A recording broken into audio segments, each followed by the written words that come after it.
औज़ुबिल्लाहि बिस्मिल्लाहिर्रहमानिर्रहीम। अस्सलाम वालेकुम एवरीवन।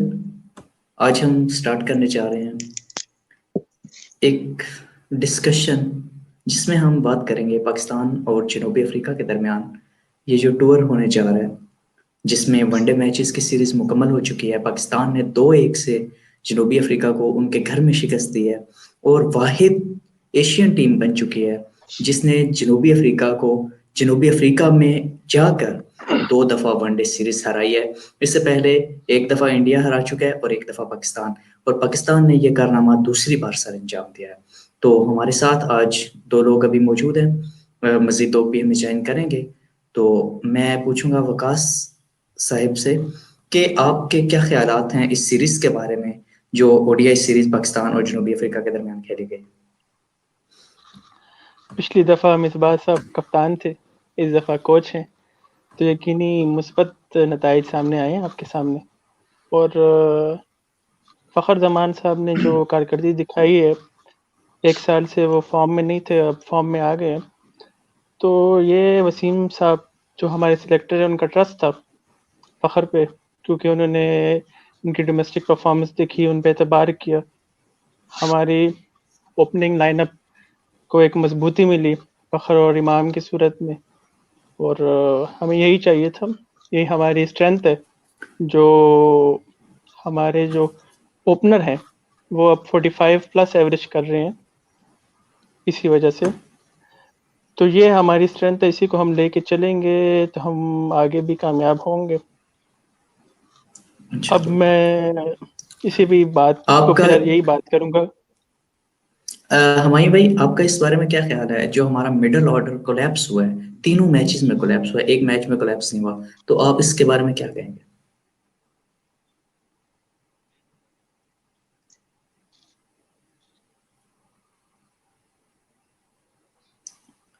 हमायूं, आपको मेरी आवाज आ रही है? अगर मिडिल ऑर्डर की बात की जाए तो इस हवाले से सीरीज स्टार्ट होने से पहले भी थोड़े से डाउट थे। आपकी आवाज आ रही है? आपको मेरी आवाज आई? जी आ रही है, आप बात करें। आपको मेरी आवाज आ रही है? जी जी जी आ रही है, आप बात कैरी ऑन।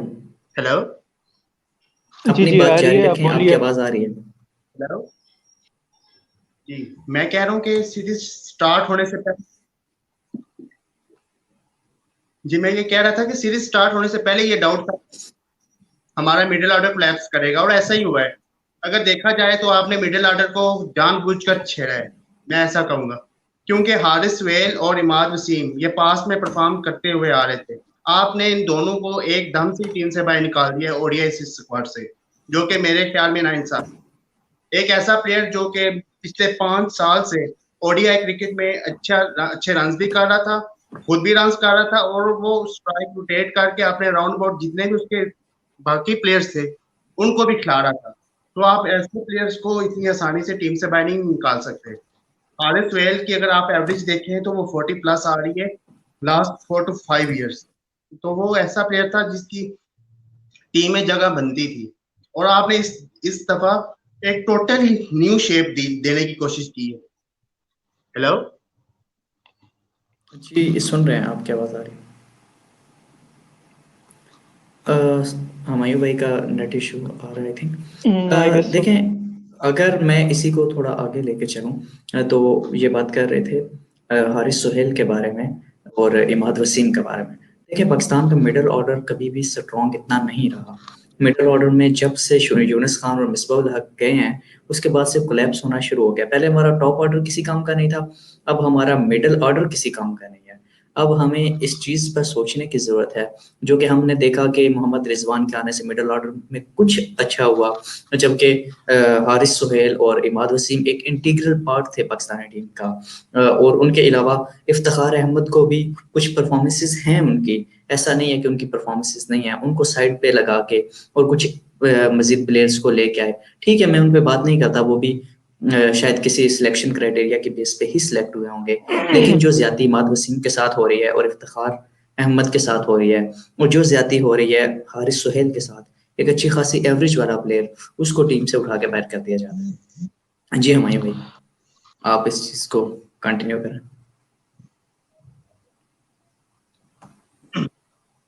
आपको मेरी आवाज आ रही है क्लियर? उस्मान भाई, मैं कुछ बोलूं? जी वकास।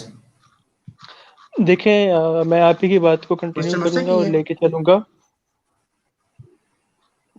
मैं आप ही की बात को कंटिन्यू करूंगा और लेके आगे चलूंगा कि इस वक्त हारिस सुहेल की टॉप 100 में 35th पोजीशन है और एज अ बैट्समैन आईसीसी में। इमाद वसीम भी टॉप 10 ऑलराउंडर आते हैं। तो अगर आप इन दो की प्लेयर्स को, जो कि आपके मिडिल ऑर्डर के बैकबोन है, अगर आप इनको ड्रॉप करते हो तो आपको खुद समझ आ जानी चाहिए कि हमारा मिडिल ऑर्डर कोलैप्स करेगा ही करेगा, जैसे कि हुमायूं भाई ने कहा। अब हमें अपनी वीकनेस का अंदाजा हो गया है।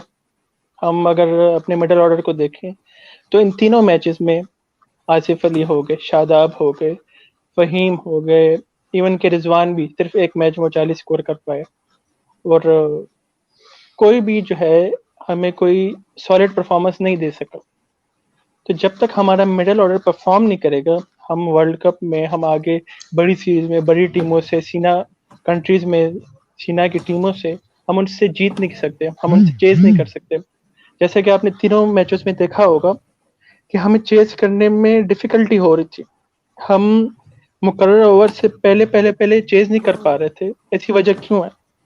क्योंकि हमारे मिडिल ऑर्डर में वो स्ट्रेंथ ही नहीं है। वो छक्कों वाली स्ट्रेंथ शायद जो है कि शायद अफरीदी में थी, वो मलिक वाली स्ट्रेंथ जो मलिक में थी। तो हमें इस चीज पे बहुत गौर करना है और हमें इसी चीज ही अब्दुल हमारा रज़ाक में मेन फोकस होना चाहिए। बिल्कुल, अब्दुल रज़ाक। हालांकि फहीम में वो बात है, आई डोंट नो फहीम क्यों नहीं चल पा रहा इस सीरीज में, लेकिन हो सकता है कि हम थोड़ा वक्त दें तो आइंदा ये चल के फहीम बेहतर सरप्राइज। परफॉर्म करे। बिल्कुल बिल्कुल। देखें, आप बात कर रहे थे कुछ प्लेयर्स के बारे में जिनको टीम से आउट कर दिया गया और जिनके कुछ प्रॉब्लम्स शो हो रहे हैं, लेकिन आज के मैच में अगर हम बात करें तो क्या ख्याल है, आज क्या आसिफ अली की जगह नहीं बनती थी या आज दानिश अजीज की जगह नहीं बनती थी? क्योंकि सबको पता था कि पिच जो है वो स्पिनर्स के लिए बेहतरीन है, और क्या आसिफ अली होता तो स्कोर 350 पौने 400 तक नहीं पहुंच जाता? बिकॉज हम सब जानते हैं उनकी स्ट्रेंथ क्या है। तो इस बारे में क्या ख्याल है आपका हुमायूं भाई?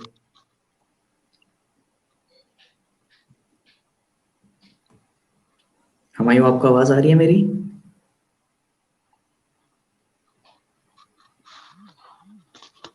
हुमायूं, हुमायूं, आपसे आपको आवाज आसिफ आ अली रही और है? दानिश अजीज के बारे में सवाल अगर किया आप गया। आसिफ अली को देखें तो पहले दोनों मैचेस में आसिफ अली को ट्राई किया गया है, लेकिन अनफॉर्चुनेटली वो वैसा परफॉर्म नहीं कर पाया। हालांकि दूसरे मैच में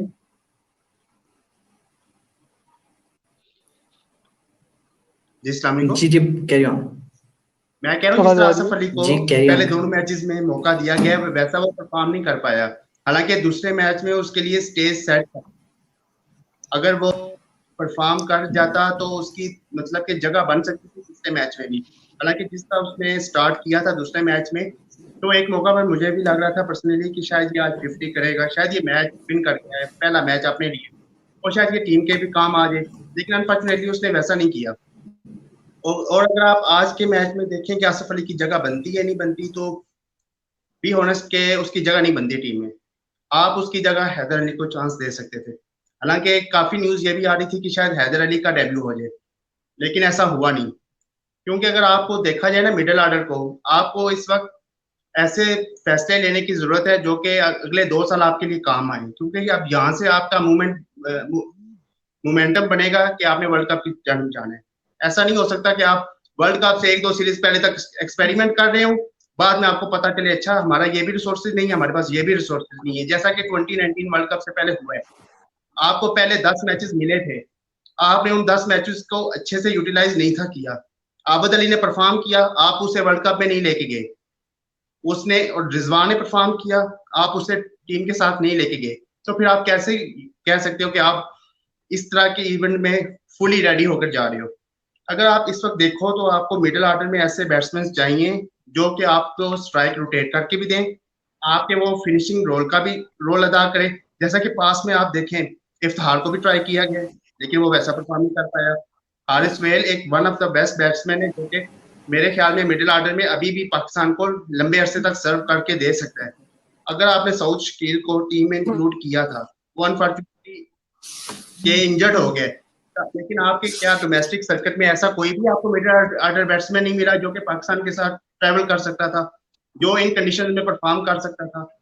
आज आकर क्वेश्चन मार्क डोमेस्टिक क्रिकेट पर भी आ जाते हैं कि क्या आपका डोमेस्टिक स्ट्रक्चर इस काबिल नहीं है कि वो पाकिस्तान को इतने अच्छे अच्छे बैट्समैन प्रोड्यूस करके दे? क्या अब हम उन्हीं चीजों पर लेकर बैठे रहेंगे? अब्दुल रज़ाक था, शाहिद अफरीदी था, इन चीजों से बाहर निकलने की जरूरत है। आप अपने पड़ोसी मुल्क को देख लें, वहां पे उनकी बेंच स्ट्रेंथ को देख लें, उनको नहीं फर्क पड़ता विराट कोहली खेल रहा है, रोहित शर्मा खेल रहा है, नहीं खेल रहा, उनका भाई बेंच स्ट्रेंथ काफी है। वो आप लोगों की तरह नहीं सोचते कि सिर्फ 1-2 साल का सोचा, वो भाई लंबी प्लानिंग करते हैं। जब वीरेंद्र सहवाग, तेंदुलकर, राहुल द्रविड़, लक्ष्मण जैसे प्लेयर थे उनकी टीम में, तो उस वक्त देखे उनकी बेंच स्ट्रेंथ क्या थी।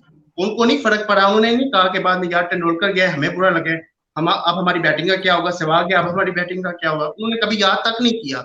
बस वो लेजेंड है, उनको याद करते हैं, उनसे सीखने की कोशिश करते हैं, लेकिन टीम जब भी हारती है उन्होंने कभी ये नहीं एक्सक्यूज दिए हमारे पास भाई टैलेंट नहीं है, हमारे पास प्लेयर्स नहीं है। तो हमें भी कम से कम एटलीस्ट उनसे इतना कुछ सीखने की तो जरूरत है ना, कि उन्होंने अपनी बेंच स्ट्रेंथ कैसे तैयार की थी, उनका डोमेस्टिक कहाँ पे, मतलब कि कैसे उनको प्लेयर्स प्रोड्यूस करके दे रहे हैं। सो अगर आप इस वक्त मुझसे पूछें तो हमारे भाई पाकिस्तान को हारिस सुहेल जी आज के मैच पे आते हैं। मेरा ख्याल है काफी सारी उस पर डिस्कशन हो चुकी है। तो आज के मैच में आप सरफराज अहमद के इंक्लूजन को और उसके अलावा मोहम्मद नवाज को किस तरह से देखते हैं? ये दोनों की टीम में कैसे जगह मैं इन बनी दोनों और की क्या? मेरे जी ख्याल में ये दोनों चेंजिंग जरूरी थी और इन्होंने साबित भी किया है। अगर देखा जाए ना सरफराज को, जिस तरह वो आया है उसने आते साथ स्ट्राइक रोटेट की है, तो मुझे लग रहा था कि शायद ना ये आज 50 करके जाएगा। पर्सनली मुझे बड़ी खुशी हुई थी जिस तरह वो आके ना कोई, मतलब कि वो यही सरफराज की खूबसूरती है। आप देखेंगे ना थ्रू आउट, तो सरफराज इसी तरह परफॉर्म करता हुआ आपको मिलेगा। वो स्ट्राइक रोटेट करता है, वो टिक के खेलने वाला प्लेयर नहीं है। आप उसको पास में भी देखते हैं, वो मतलब कि स्वीप शॉट उसकी बहुत कमाल की, आज उसने 2 चौके भी लगाए हैं, कमाल के चौके थे वो भी। और एक मूवमेंट पे लग रहा था कि शायद ये लंबा जाएगा, पर अनफॉर्चुनेटली वैसा परफॉर्म नहीं कर पाया। कोई बात नहीं, बेस्ट ऑफ लक। और बस हार्ड लक जहां फॉर तक नेक्स्ट नवाज टाइम। की बात है, विद बैट, जहां तक बात है ना नवाज की, वकास, थोड़ा सा उसकी बैटिंग पर है, लेकिन लेकिन वो बॉलिंग एज ए उसने बॉलर भी कमाल की हमारे की है साथ चल नवाज रहे ने, हैं, विद बॉल। क्योंकि उन्हें हम ऑलराउंडर तो नहीं गिनते ना, उन्हें तो हम एज ए बॉलर ही ले रहे हैं। जी वकास भाई, मैं आपकी तरफ आता हूँ। तो अ, वकास भाई की तरफ अभी जाता हूँ, फिर मैं दोबारा वापस आपकी तरफ आता हूँ। तो आपका क्या ख्याल है आज के मैच में ये जो फखर जमान और इमामुल हक की जो इम्पोर्टेंट शराकत थी, इसके बारे में आप क्या कहना चाहेंगे? फखर जमान की कंट्रीब्यूशन के बारे में क्या कहेंगे? क्योंकि वो लास्ट टाइम 193 पे आउट हो गए और उसके बाद वो एक जो बात चल रही थी कि इनके साथ ज्यादती हुई, ये हुआ, लेकिन उन्होंने फिर से परफॉर्म करके दिखाया। इसके बारे में आपका क्या ख्याल है? देखें, फ़खर तो कहते हैं कि नेवी का सेलर है, वो तो कभी भी हिम्मत नहीं हारता। वो इसके मैच में भी आखिर में उसने यही कहा कि भाई गलती मेरी थी, मुझे देखना चाहिए था और मैं रन आउट हो गया। तो आज भी उसने इसी तरह कंसिस्टेंटली परफॉर्म किया। उस पर यही जो है क्रिटिसिज्म किया जाता है कि वो फ्लूक है, तुक्के में खेलता है।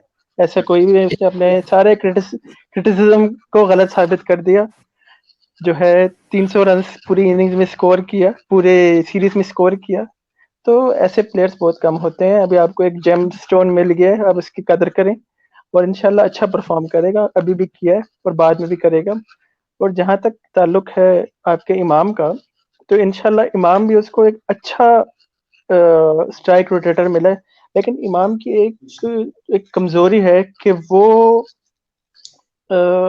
एवरेज को जो है उसकी ठीक है, लेकिन स्ट्राइक रेट उसका रिलेटिवली कम है as compare as an opener.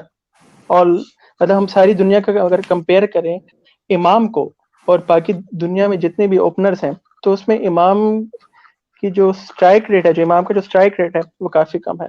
तो इमाम को अपने स्ट्राइक रेट पे पहले दिन से जो है गौर करना चाहिए। पहले भी कम था, अभी भी कम है, इस चीज पे उसे मेहनत करनी चाहिए। और दूसरी बात ये कि मैं नवाज जी के बारे में कहना ये चाहता हूँ, एक सवाल आप सबसे ये करना चाहूंगा कि क्या पाकिस्तान को नवाज शायद आपकी एक रिप्लेसमेंट मिल चुका है या नहीं?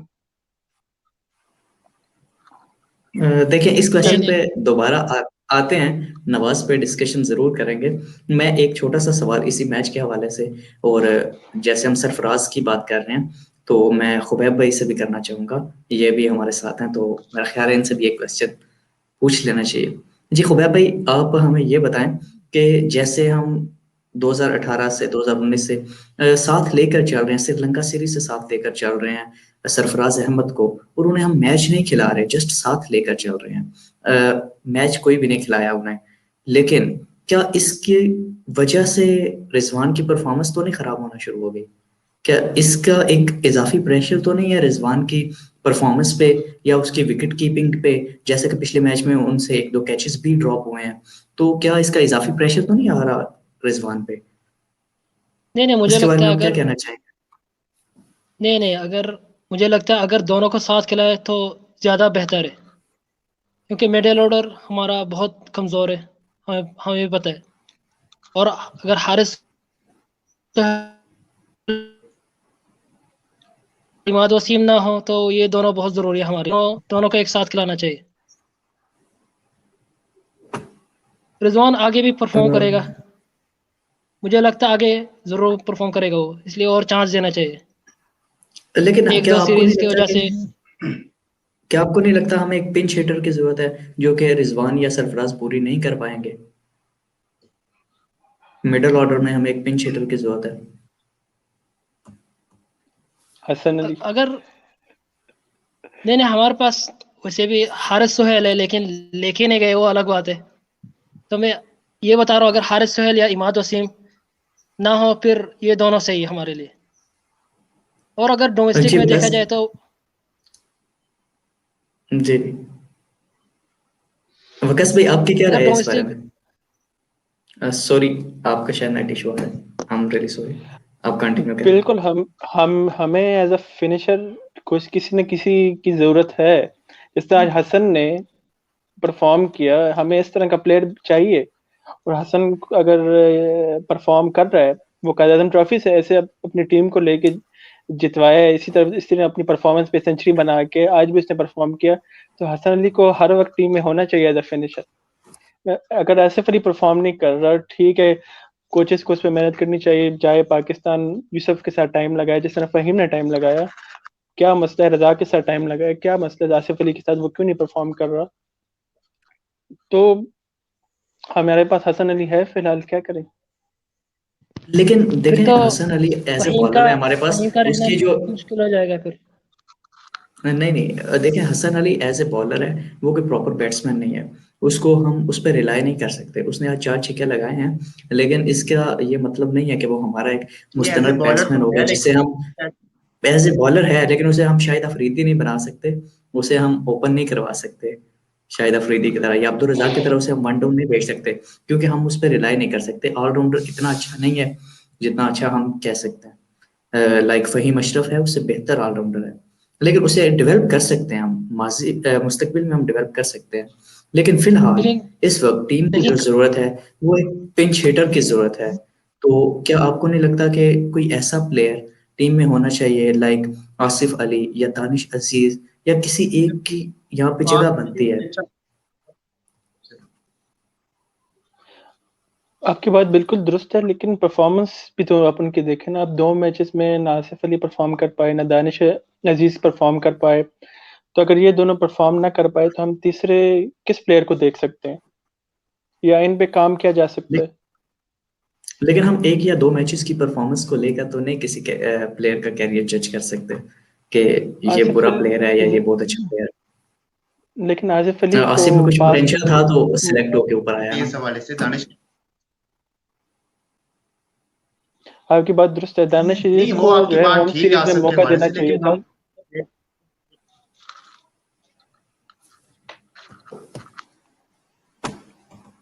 लेकिन नए लड़के को जी बाहर की सीरीज में मौका दे के मैं एक एक्सप्लॉइट करने वाली कंडीशंस होती हैं। अगर दानिश अजीज को होम सीरीज में खिलाया जाता तो उसका कॉन्फिडेंस मजीद बढ़ता, और फिर वो इस यहाँ की सीरीज में भी परफॉर्म करता।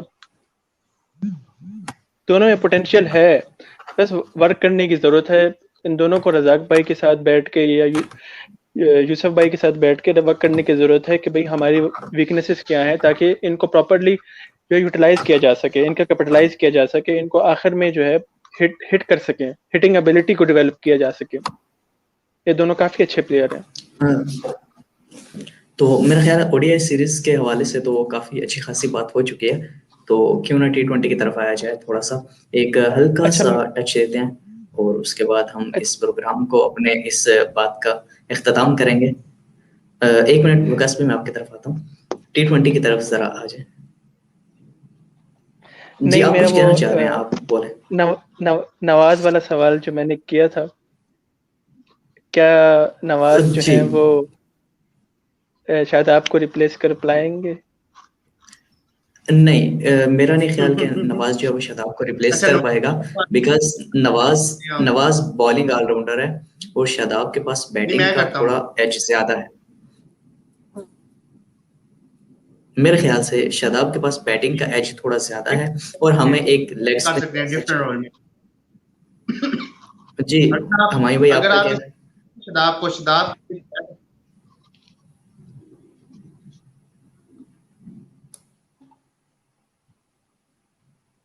जी हमारे बोले। मैं कह रहा हूँ कि शदाब विद बैट अच्छा परफॉर्म कर रहा है, लेकिन विद बॉल उसे वो बड़ी परफॉर्मेंस नहीं आ रही जिस बेस पर उसे टीम में लाया गया था। उसे टीम में एज ए बॉलर लाया गया था, आपको याद हो।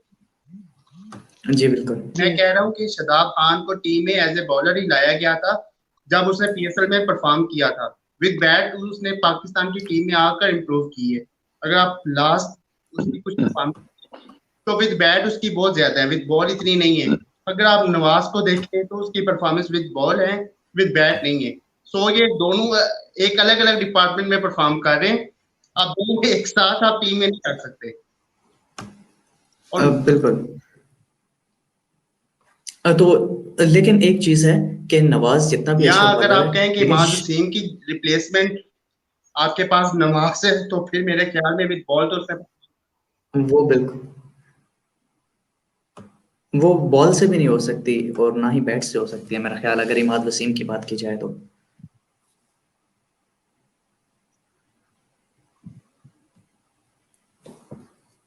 T20 सीरीज की तरफ आते हैं, तो T20 सीरीज के हवाले से आप लोगों के। इमाद वसीम इन दोनों से डिफरेंट है। उसकी अगर देखना आपने बैटिंग परफॉर्मेंसेस भी देखे, वो इमाद वसीम ने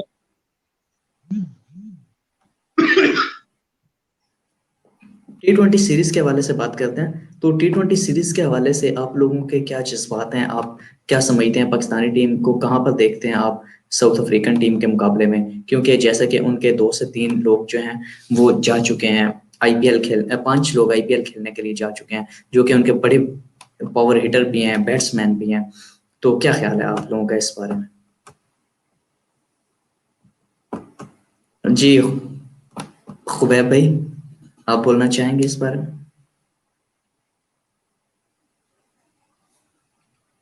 I think Khubaib is still, so Humayun sir, आप कुछ कहना चाहेंगे इस बारे में?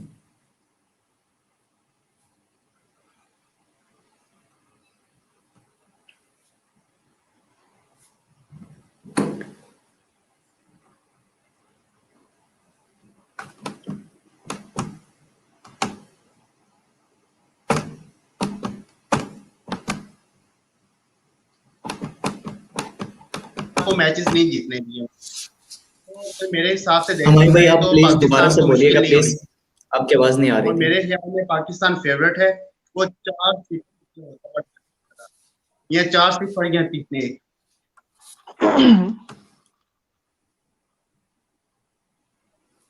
मैं कह रहा हूं कि मुझे T20 सीरीज में अगर देखा जाए तो पाकिस्तान और साउथ अफ्रीका की, तो मुझे पाकिस्तान 3-1 और 4-0 करता हुआ नजर आ रहा है। नो डाउट कि साउथ अफ्रीकन अपनी कंडीशंस में बड़ी टफ टीम है और उन्होंने पास में बहुत अच्छा परफॉर्म किया हुआ है, इन साउथ अफ्रीका भी और इन पाकिस्तान भी। जब वो लास्ट टाइम पाकिस्तान उन्होंने टूर किया है, कोई इजीली आपको मैच जीतने नहीं दिए। उनके बड़े प्लेयर्स हैं, टफ टाइम दे सकते हैं आपको। तो ये नहीं हो सकता कि आप रिलैक्स होकर खेलें कि उनकी बी टीम है या सी टीम है, हम आसानी से जीत जाएंगे। आसानी से जीतने वाली बात नहीं है। और अगर देखा जाए T20 की सिलेक्शन को, उस हवाले से ये बात है कि कौन टीम में होगा कौन नहीं, इस हवाले से काफी बहस हो सकती है, बातचीत हो सकती है। क्योंकि लेकिन इसके फखर ने बारे में हम अलग से ली शो है और रखेंगे। फखर भी अब स्क्वाड का हिस्सा बन चुका है। तो इसके मेरे बारे ख्याल में में इसके बारे में हम काफी अलग टफ डिस्कशन चॉइसेस करेंगे। होंगी कि कौन फाइनल फाइनल 11 में। इसके हवाले से ठीक है। हम अलग डिस्कशन करेंगे इंशाल्लाह। और अभी तो हम ये जज्बात की बात कर रहे हैं, जैसे डेविड मिलान है, सॉरी डेविड मिलान, जेनमन मिलान, जिन्होंने आज काबू ही नहीं आ रहे थे, कोई पकड़ाई नहीं दे रहे थे किसी भी बॉलर को, तो वो तो नवाज ने एट द एंड उन्हें पकड़ लिया।